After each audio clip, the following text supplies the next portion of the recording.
What's up, everybody? It's waba. I wanted to give you some of my thoughts on the upcoming subclasses for the next Path of Exile expansion, Ascendancy. Now, there will be a total of 19 subclasses, 3 for each class except for the Scion, and the Scion will be getting 1. And you get 2 Ascendancy passive points for these subclasses after completing Izarro's Labyrinth on each difficulty in the game. And here we have the Champion Duelist. Now, the Champion Duelist, pretty cool, pretty tanky character. This is the one that I think most people are so hyped about for the Duelist because of permanent Fortify. But we'll go into it. So, Unstoppable Hero, 10% increased Fortify effect, 10% increased attack speed while you have Fortify, and 8% increased movement speed while you have Fortify. These are pretty solid. I mean, this definitely is going to, make your character feel extremely tanky and very fast. This is cool. Fortify is a cool effect. And also the nodes in between them give you 5% increased Fortify effect. So you're going to net 20% increase Fortify effect. Then Fortitude.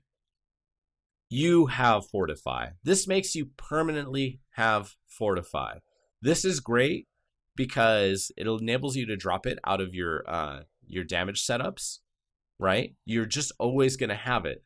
Now, the Fortify gem is actually still pretty good for damage because it gives you increased damage, I believe. Increased damage or increased physical damage or increased melee damage. But yeah, you just have Fortify 100% of the time as a champion. This, immediately when people saw this, they're like, this means you could get Fortify as a caster. And there are already plenty of people who are, they're starting to bank on the fact that you will have Fortify 100% of the time as a caster. And Fortify is a lot of damage mitigation. I'll give it that. There's a lot going on there for it. But yeah, this is cool. All right. Having Fortify 100% of the time, that's cool. Let's go ahead and move on to the next one. So we have First to Strike, Last to Fall. Now it gives you 30% increased damage when not on low life, and 100% increased armor and evasion when on low life. Also, status ailments are removed when you reach low life. Now, I had heard that Ziggy D was already trying to figure out a way to, get it to where you keep falling below low life, but you keep leeching back up in order to just continuously clear your status ailments. I do not know how reliable that will be, but overall, this is a pretty strong passive. When you're not on low life, you get 30% increased damage. Majority of the time, you will not be on low life. But when do you achieve low life? When do you actually get low life in a real game situation? It's usually when you're crit. And generally, those crits are via elements. They're from a Storm Herald. They're from, an ice skill.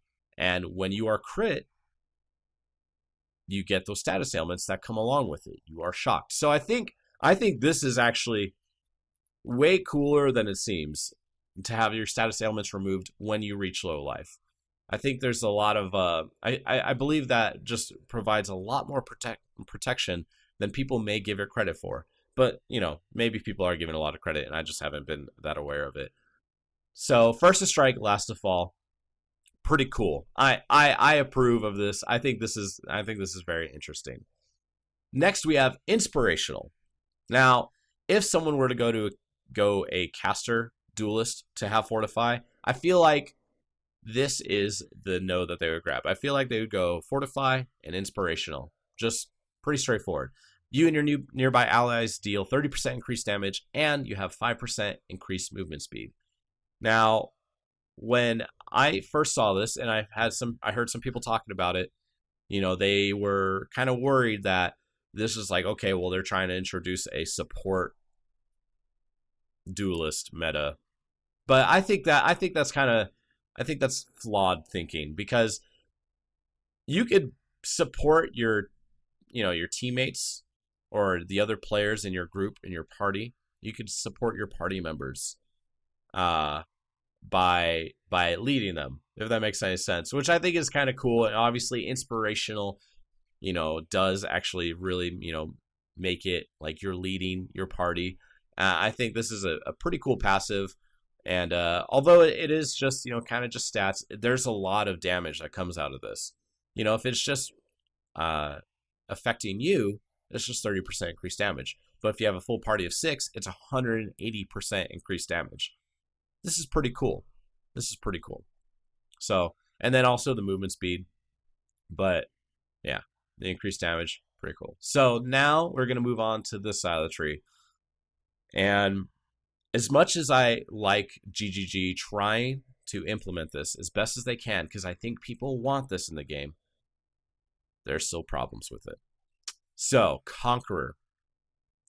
10% chance to taunt on hit.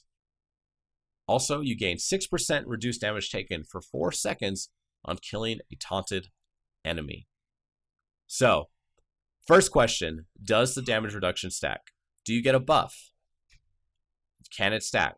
Because if you taunt 10 enemies, although I'm pretty sure it doesn't work like that, I think that's worth asking. Then 10% chance to taunt on hit. Cool. So we have a tank, right? We have a character that could tank. Well, a character that can tank, you're going to want Fortify all the time. But Conqueror, okay. All right.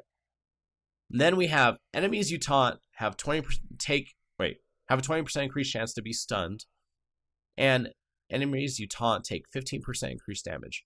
So this really points to the whole, like, I'm going to tank, I'm going to taunt these guys, I'm going to take reduced damage from the mobs that I tank and the mobs that I taunt, and also, anything that I taunt is going to take increased damage.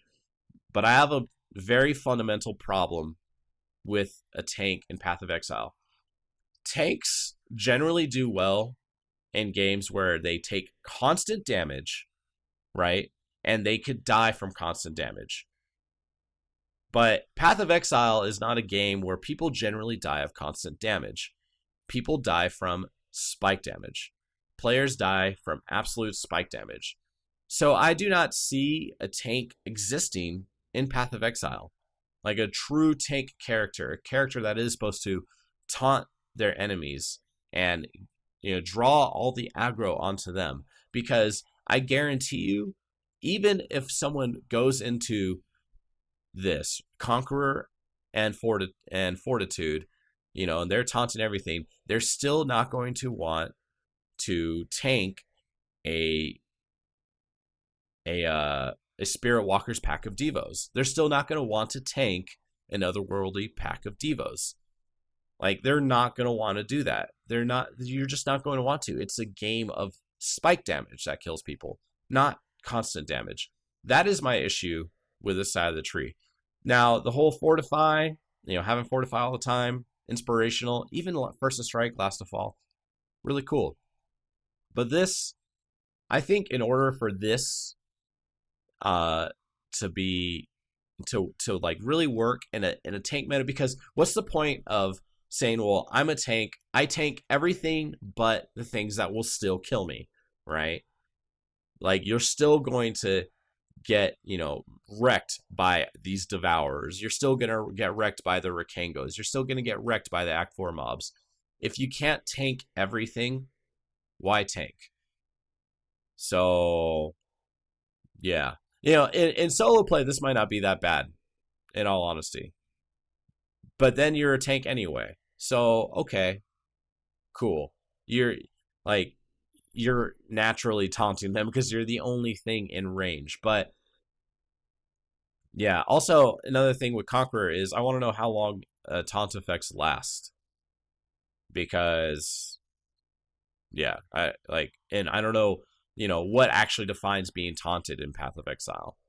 If you Enduring Cry and something attacks you, there's a taunt. Is there a taunt like debuff on them? Is there a taunt buff? How does the game handle that? There's some questions with this because we actually haven't we have not had a character that's like, oh well, I'm just gonna taunt everything and I'm gonna be the tank, because since we haven't had the mechanic, people haven't like delved into the complexities of taunt from what I have seen.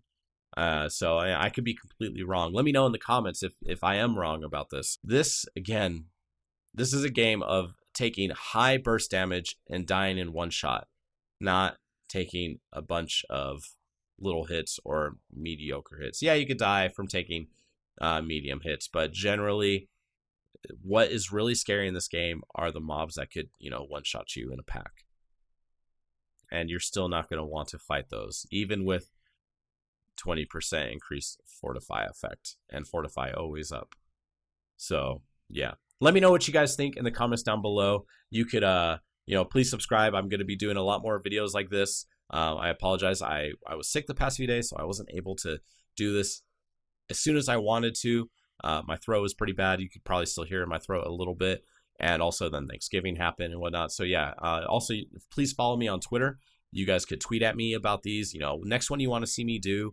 I'm probably going to do another one tomorrow. I don't know which one yet. But yeah, follow me on Twitter. You can also check me out live at twitch.tv/wabaRaw. And yeah, I'll see you guys later. Have a good one. Bye.